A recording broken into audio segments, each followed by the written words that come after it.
Oh, hello, and welcome to another day. Another day? That's so exciting. May 23rd. And it's a day that we are making life worthwhile as dictated to us, demanded as such by one Fairbanks Sr. because he was born today in 1883. This is one of his self-help books, and it's been quite a help to me. Um, Yeah, the first thing I do in the morning is smile. It gets it over with. um, that's Buster Keaton, not Douglas Fairbanks Sr. But Douglas Fairbanks Sr. is somebody who I really wasn't too into when I was a lot younger. Uh, why?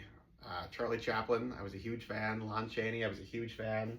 Buster Keaton, also a little bit later in life for me, but Douglas Fairbanks, I really took the long route to get to him. And I was just thinking about it earlier today, because that's what I do. um, and the issue is Karl Freund. Uh, and that's to say that, like, anybody that exists before Karl Freund in cinema is at a disadvantage because they don't have his insight into how much more cinema language can contribute as far as taking the camera off a tripod, swinging it through the room, strapping it onto your chest, and running through a space. All this stuff that like brings you as the viewer into the narrative didn't really exist until like F.W. Murnau's The Last Laugh, and that's like mid to late 20s, and anything before that, I'm probably making this way too sweeping of a generalization, but what are you gonna do? Anything before that doesn't. Nobody like thought to do this. Like very early cinema, even like something like say early Todd Browning movies, could seem like the camera is set up like fourth row center of like a just stage play and not like a dynamic part of the storytelling experience. By that I mean Douglas Fairbanks Sr. did some absolutely amazing stuff, but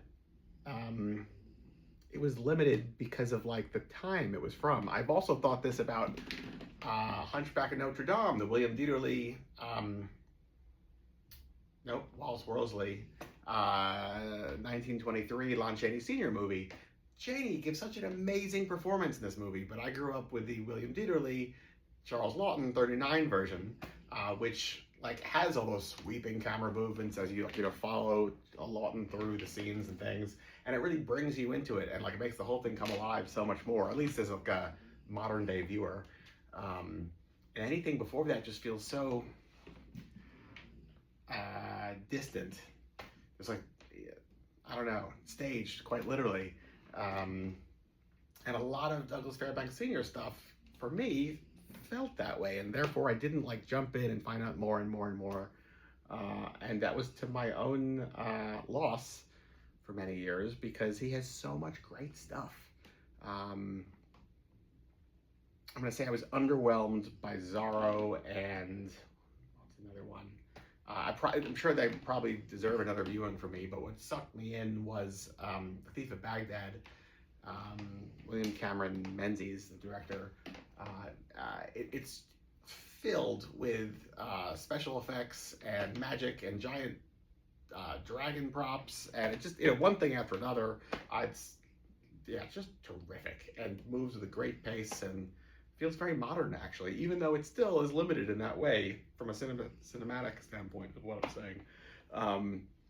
And that was what I like knew of Fairbanks, but actually that's like his 20s incarnation. His teens incarnation was this like other character that just Doug, who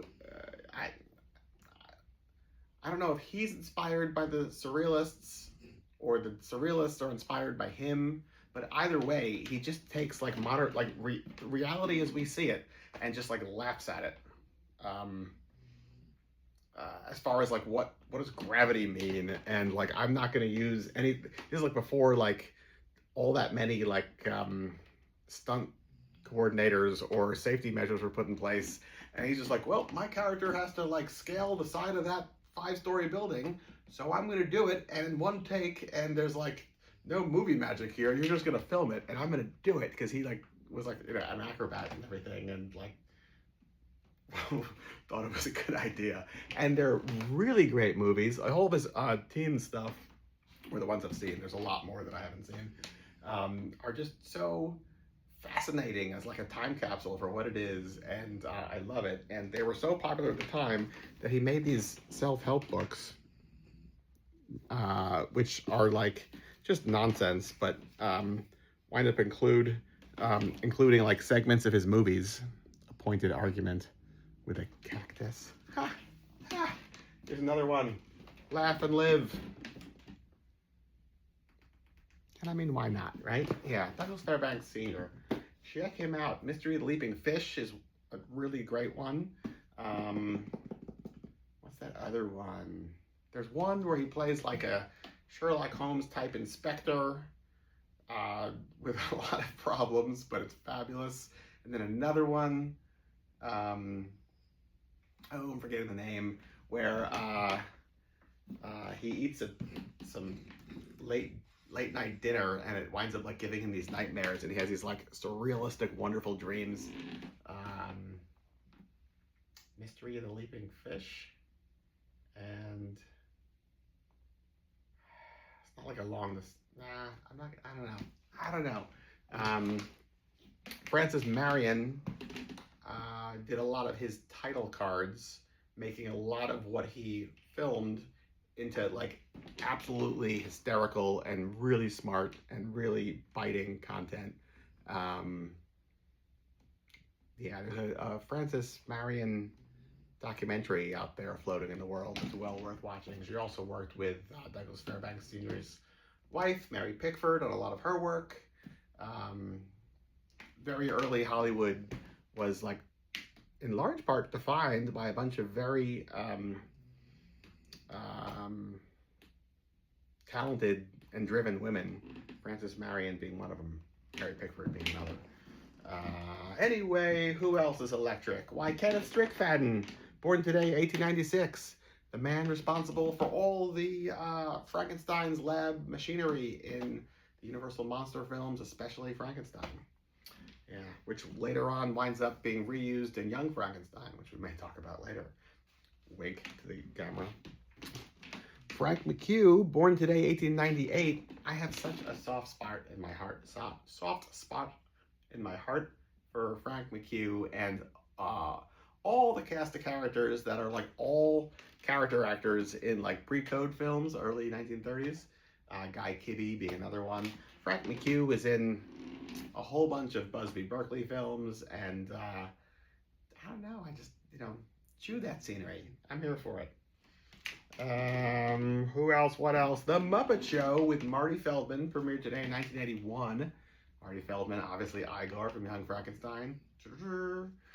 I remember many years ago, I was going to get a Igor tattoo as like a Young Frankenstein, Igor, Marty Feldman back piece. And I was really looking forward to it. And then Rob from Photon Torpedoes got an Igor back piece, like right after I told him about this. So what's the moral of the story? Don't trust anybody, ever, again, with your ideas. Just shush until you've done it, and leave it at that. Yeah, so there you go. May 23rd. What are you gonna do today? Laugh and live. Laugh and live.